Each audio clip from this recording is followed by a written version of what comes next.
회복시키소서. 상한 나의 마음을 주님 앞에 진실하. 다시 한번 인사하겠습니다. 예수님 안에서 꿈만 같은 일이 일어나기를 축복합니다.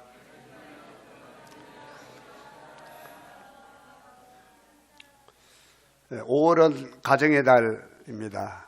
특별히 5월 첫째 주일은 어린이 주일, 둘째 주일은 어버이 주일, 셋째 주일은 우리가 가정의 주일 이렇게 해서 특별히 5월 가정의 달을 우리가 특별히 의미를 갖고 이렇게 지키는 그런 달입니다. 가정이 얼마나 중요한지 아마 아무리 강조해도 모자람이 없을 것이라고 생각을 합니다.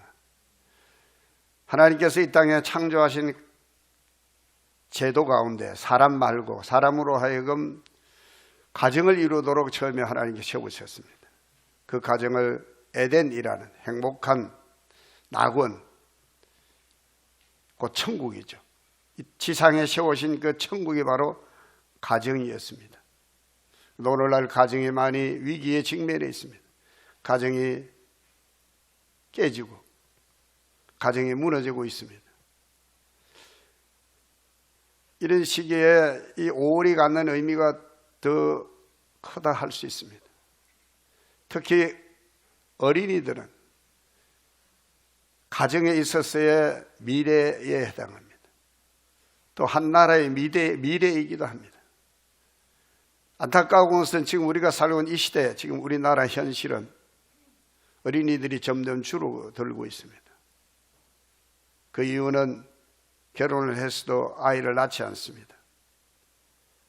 그리고 또 혼자서 사는 싱글로 있는 사람들이 있습니다.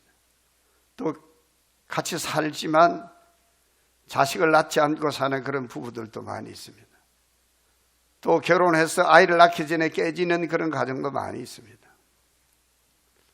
성경의 말씀 보면 아이들은, 자녀들은 하나님이 주신 기업이요 선물이라고 합니다. 하나님 우리 인간에게 주신 축복의 선물이 그 어떤 것보다도 가장 귀중하고 가장 가치 있는, 아니 돈으로 계산으로 환산할 수 없는 고귀한 존재가 바로 어린아이들, 자녀들입니다. 그런데 인구 절벽의 시대에 우리가 접어들었습니다. 더욱더 어린아이들을 생각하는 그 마음들이 더 소중하다 하겠습니다.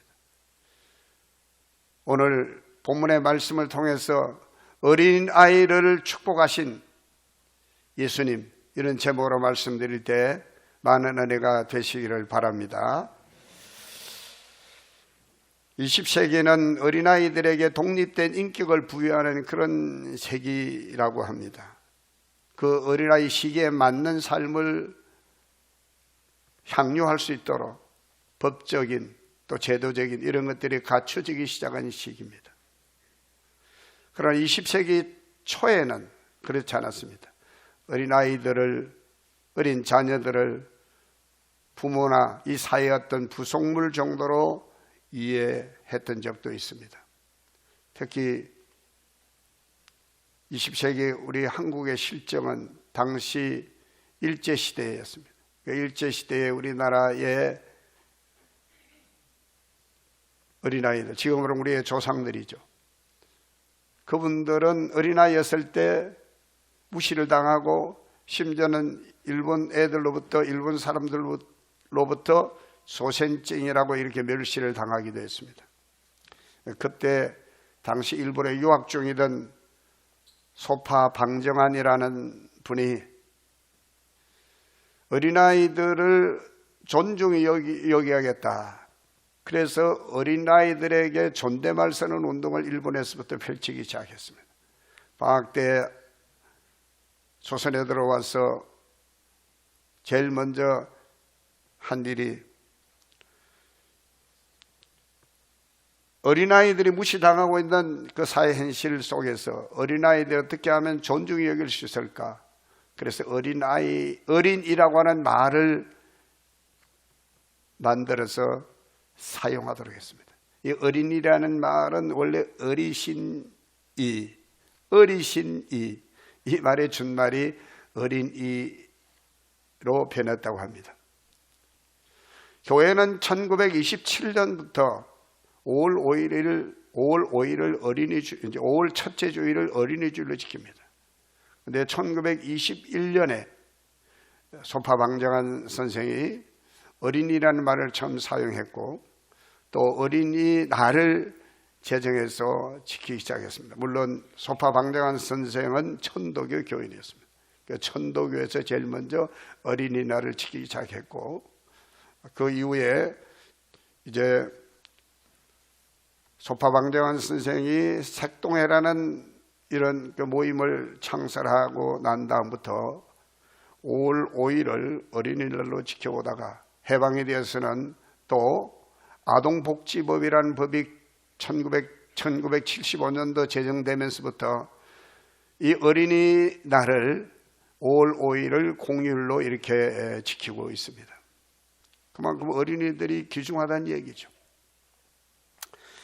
그런데 우리 예수님께서는 이미 2000년 전부터 어린이들을 특별하게 생각하시고 계셨다는 것을 오늘 우리는 본문의 말씀을 통해서 발견하게 됩니다. 오늘 이 시간 주시는 말씀을 통해서 주님께서 우리에게 주시는 주의 음성을 듣게 되시기를 바랍니다. 첫째로 오늘 성경의 말씀 보면요, 예수님께서 노하시면서 옛날 성경을 분이 여기시면서 어린아이들이 내게 오는 것을 용납하고 금하지 말라고 제자들에게 말씀하시는 말씀을 보게 됩니다. 사람들이 어린아이들을 데리고 예수님께 옵니다. 예수님이 어린아이들을 만져주시기를 원해서. 그런데 제자들이 그것을 막습니다. 아이들을 데리고 올 때 아이들 가운데 아픈 아이들도 있었을 수 있습니다. 그래서 예수님 만져주시면 아이들이 나을 수 있기 때문에 정말 예수님이 만져주셔서 예수님이 사랑을 받고 싶어서 이 아이를 정말 예수님께 데려왔던 그런 사람도 있을 것이고 예수님으로부터 축복을 받고 싶은 그런 마음으로 아이를 데려왔던 사람들도 있었을 것입니다. 어떤 목적이었든 간에 사람들이 아이들을 데리고 예수님께 온 것입니다. 그런데 제자들은 그 사람들을 꾸짖었습니다.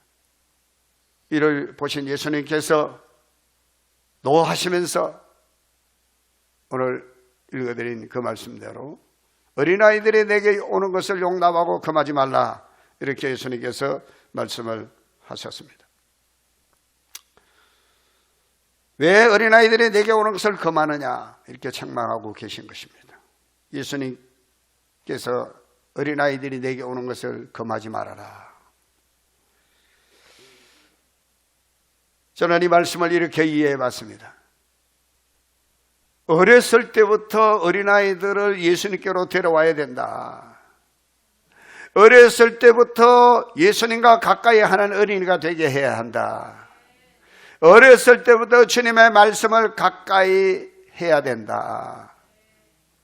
왜 예수님께서 어린아이들을 당신께로 데려오는 것을 금하지 말라고 말씀하셨을까요? 저는 감사하게도 이 성경을 보면서 사람들이 어린아이들을 예수님께 데려왔다는 것입니다. 저는 이 사람들이 어린아이들의 부모님들이었을 것이라고 생각이 됩니다. 정말 잘한 일이죠. 오늘 제가 우리 교회학교 부장 선생님 보고 우리 교회학교 어린이들에게 내가 특별히 오늘 선물을 주고 싶다고 아이들 좀 부모들하고 같이 데려오라는데 별로 데려오진 아이들이 없네 보니까 선물만 내가 준비한 것 같아. 아이들 어디 있나 또 여기 어린아이들 같이 좀 예배를 드렸으면 좋겠다 했는데 저 뒤에 우리 현성이가? 소연이가? 소연이 우리 또 다혜니 소현이 대표로 참석을 했네요.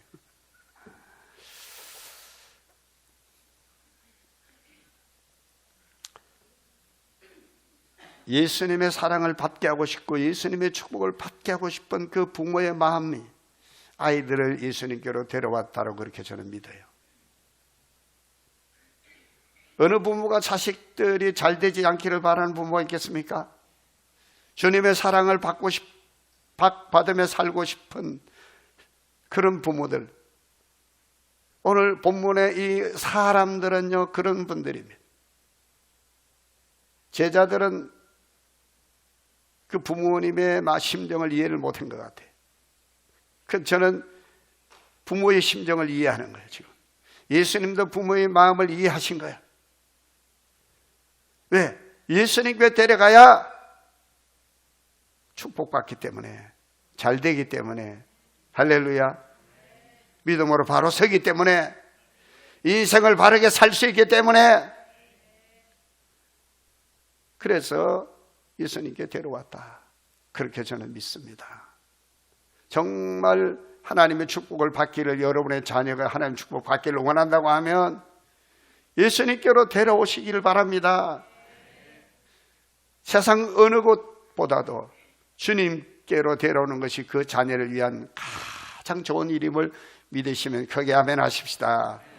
두 번째로 오늘 성경에 보면요, 예수님께서 이렇게 말씀합니다. 하나님의 나라가 이런 자의 것이다. 하나님의 나라가 이런 자의 것이다. 하나님의 나라가 이런 자의 것이라는 이 말씀은 하나님의 나라를 세워갈 주인공들이다, 이런 말씀이죠. 저는 예수님께서 그 어린아이들을 보면서 이 어린아이들에게서 하나님의 나라를 보셨다고 봐요. 장차 이 어린아이들이 이루어가야 할 하나님의 나라, 이 어린아이들을 통해서 이루실 하나님의 나라, 이 어린아이들을 통해서 하나님 나라가 세워지는 꿈을 예수님께서 보신 겁니다. 예수님의 비전이 바로 어린애에게 있습니다. 여러분의 비전이 어디 있습니까? 사업입니까? 직장입니까? 아니면 명예입니까? 권세입니까? 예수님은 어린아이가 예수님에게 비전이 있었습니다. 하나님의 나라, 주님의 나라를 세워가야 할 그 주인공들이 바로 어린아이들이라고 말씀하고 있는 겁니다.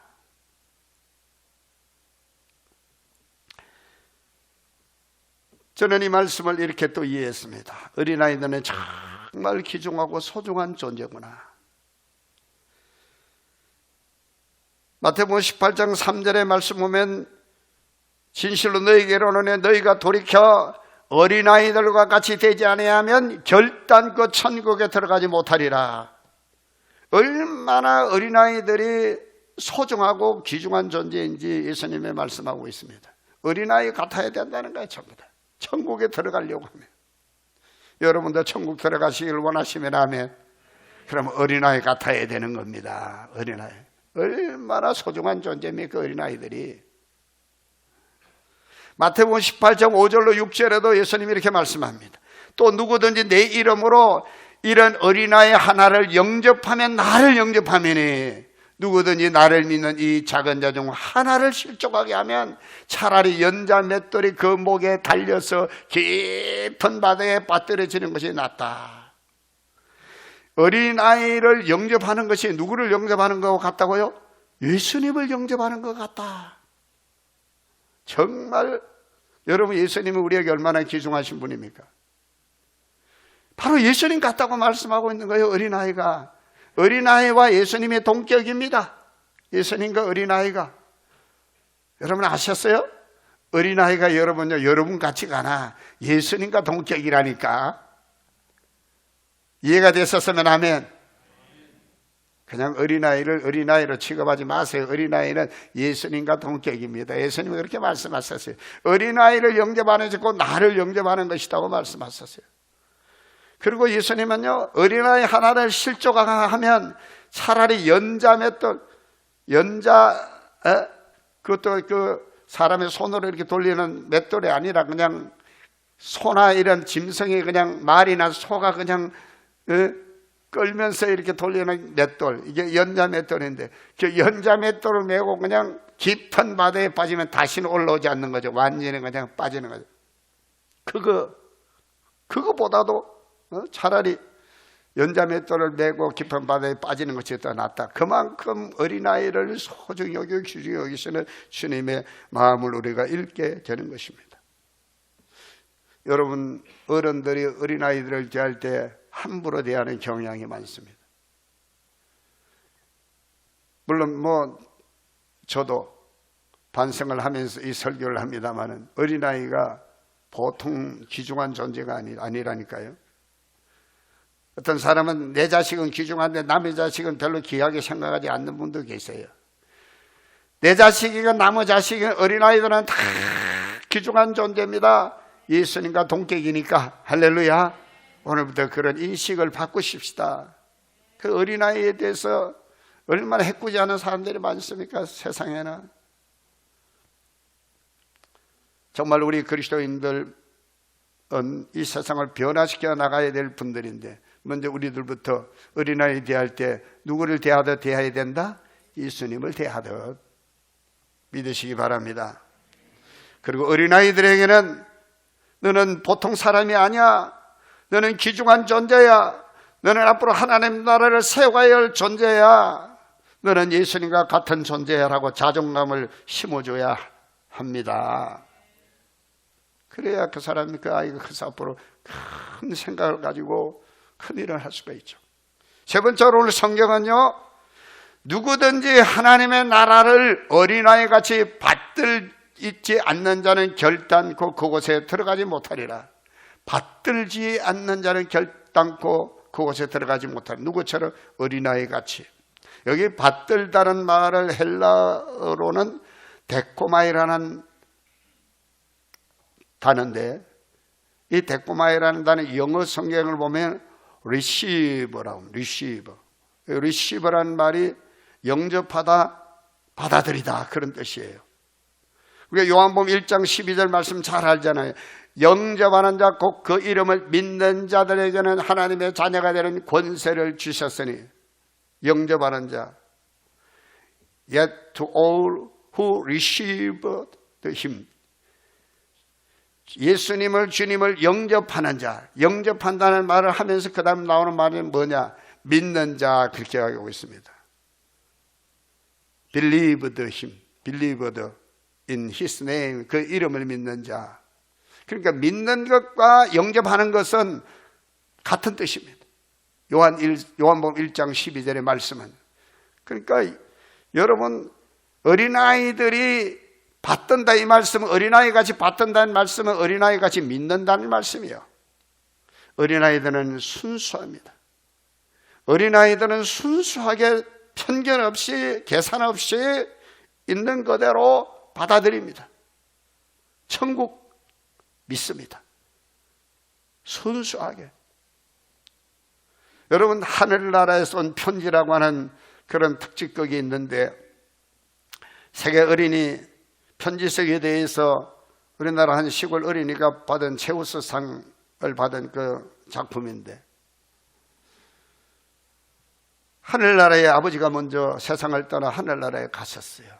하늘나라에 있다고 아이가 믿고 하늘나라에 가신 아버지에게 편지를 씁니다. 그걸 우체통에 붙여. 우체부 아저씨가 보니까 이게 주소가 하늘나라야.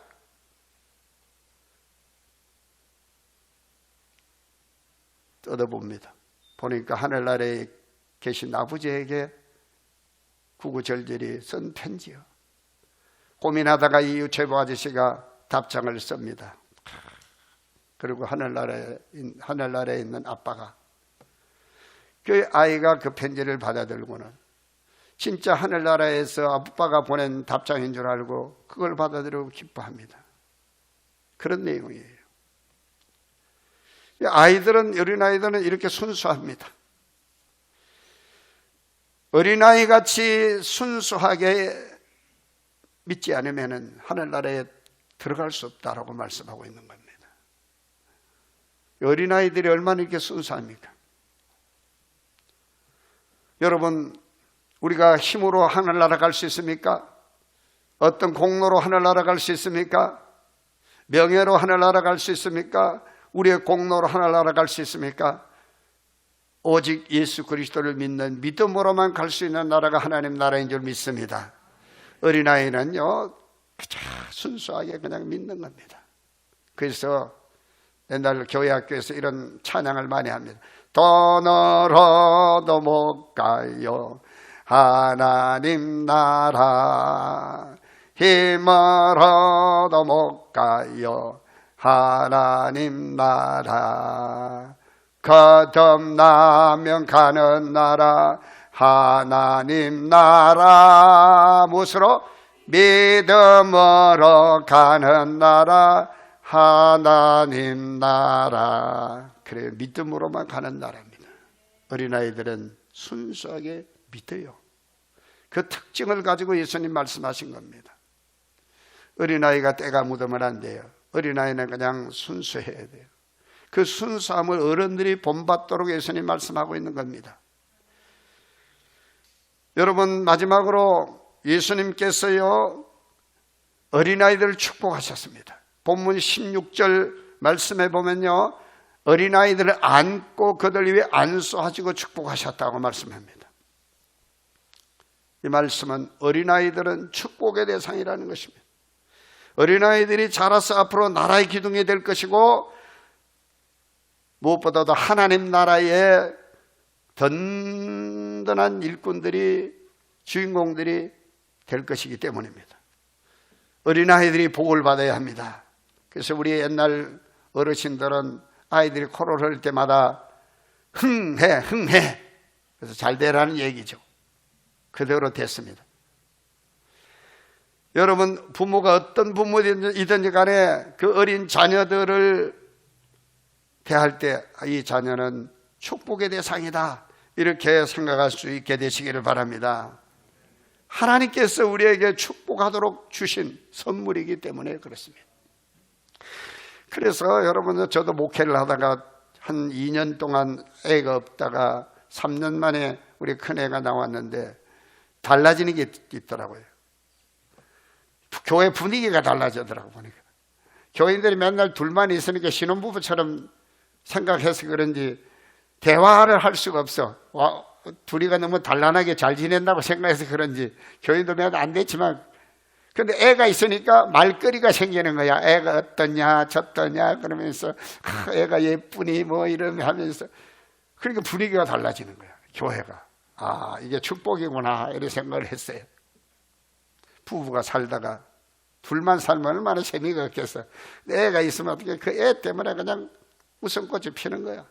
행복입니다. 축복입니다. 아이들이 축복의 대상입니다. 이 말씀입니다. 할렐루야. 여러분, 예수님께서 어린아이들을 어떻게 대하셨어요? 여러분,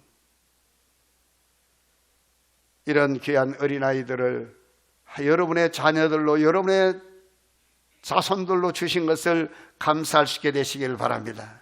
그럼 어떻게 우리가 이 귀한 자녀들을, 이 어린아이들을 우리가 대하고 어떻게 하면 이 자녀들을 위해서 우리가 해야 할까? 부모들이. 저는 우리들의 대를 이어가야 할 다음 세대인 이 어린아이들, 특별히 교회 안에서 성도들은 어린아이들을 위해서, 자녀들을 위해서 기도해야 한다고 생각합니다. 누가복음 23장 28절의 말씀 보면 예수님께서 십자가 메고 가시는데 골고다로 올라갈 때 여인들이 막 예수님을 보고 웁니다. 예수님이 비아돌로로사 그 십자가를 지고 가는 그 길을 걸으실 때마다, 쓰러질 때마다 고통당하시는 예수님을 보고 막 웁니다. 그때 예수님께서 말합니다. 나를 위해서 울지 말고 너희와 너희 자녀를 위해서 울라. 여러분, 자녀를 위해서 울며 기도하시는 부모님들이 되시기를 바랍니다. 여러분, 불행한 자녀는 어떤 자녀냐면요, 부모 없는 자식이 불행한 자식이 아닙니다. 기도 없는 부모의 자식이 불행한 자식입니다. 교회를 다니면서도 예수를 믿으면서도 자녀를 위해서 눈물로 기도해 본 적이 없는 부모는요, 그 자녀를 불행하게 만드는 겁니다. 그러나 눈물로 기도하는 부모의 자녀는요, 하나님이 축복하신 것을 믿으시기를 바랍니다. 축복의 대상 주님이 책임져 주십니다. 할렐루야. 동서고금을 막론하고 자식에 대한 최고의 사랑은 기도였습니다. 저희 어머니도 어릴 때 보면 새벽마다 정화수를 떠놓고 장독에 물을 넣어놓고 거기에 이렇게 뭐 비시는 거예요. 뭘 비시겠어요? 자녀들 위해서 비시는 겁니다. 예수님에 대한 믿음도 없었고 하나님에 대한 믿음도 없었을 그때 우리들의 조상들은 자식들을 위해서 정한수라 그러죠. 정화수를 떠놓고 거기다가 자식들 잘 되도록 빌어왔습니다. 그 자녀를 사랑하기 때문에 그런 겁니다.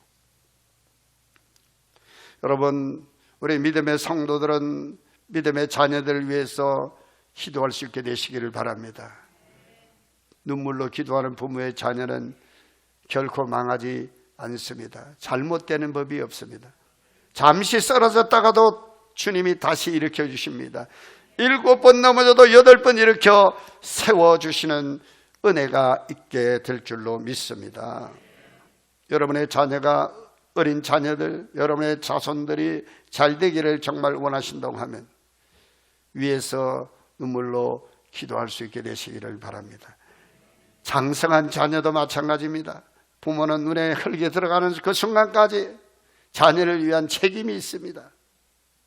저희 아버지 어머니 보니까 그렇더라고요. 98세, 96세 오래 장수하시고 사시면서도 늘 걱정은 자식 걱정이야. 자식 잘 되기를 바라는 마음입니다. 이게 다 부모의 마음이죠. 무엇으로 자식 잘 되도록 하겠습니까? 우리가 솔직히 인정하세요. 우리는 약한 존재입니다. 한계가 있는 사람들이에요. 부모는 하나님을 의지할 수 있게 되시길 바랍니다. 하나님께 눈물로 자녀를 위해서 기도하시길 바랍니다. 나는 안 돼요. 부모가 아무리 능력이 있다고 해도 안 돼요. 돈으로도 안 됩니다. 힘으로도 안 돼요. 자녀들은 말로 안 됩니다. 하나님이 해주셔야 될 줄로 믿어요. 그러기 위해서는 하나님의 마음을 감동시켜야 됩니다. 눈물로 기도해야 돼요. 하나님은 눈물에 약하신 분입니다. 희색의 눈물을 보았고 내 기도를 들었다고 하신 것처럼 여러분의 자녀, 어린 자녀들, 아니 여러분의 자녀들을 위해서 기도할 때 하나님은 반드시 그 기도를 외면하지 아니하시고 응답해 주십니다. 우리 감리교회 창세한 요한 웨슬레 목사님은 형제가 19명이었어요. 19명을 키운 엄마 이름이 수산나 웨슬레입니다. 매일 아침에 식사할 때마다 긴 앞치마를 준비해가지고 밥을 먹는데 애들이 밥을 다 먹고 나면 앞치마를 뒤집어쓰고 뭔가를 합니다. 아이들은 엄마가 뭘 하는지를 알고 조용히 있거나 아니면 밖에 나가서 놉니다. 엄마가 앞치마를 뒤집어쓰고 눈물로 이 19명의 아이들을 위해서 기도하는 겁니다. 가난한 목회자 집안이었지만 그 아이들이 전부 영국의 최고의 학부들을 나오고 우리 감리교를 일으킨 웨슬레 목사님도 나왔습니다. 사랑하는 성도 여러분, 하나님께서 여러분의 어린 자녀들을 책임져 주시도록 기도할 수 있게 되시기를 바랍니다. 어릴 때부터 하나님 말씀을 가르치고 믿음으로 바로 성장할 수 있도록, 그리고 하나님께서 이 자녀들의 앞길을 책임져 주시도록 기도할 수 있게 되시기를 바랍니다. 그러면 주님께서 귀하게 여기신 그 자녀들이 귀하게 성장해서 하나님 나라의 큰 일꾼 되고 이 나라의 민족의 큰 일꾼들로 성장하게 될 줄로 믿습니다. 기도하시겠습니다. 할렐루야. 하나님 아버지 은혜와 사랑을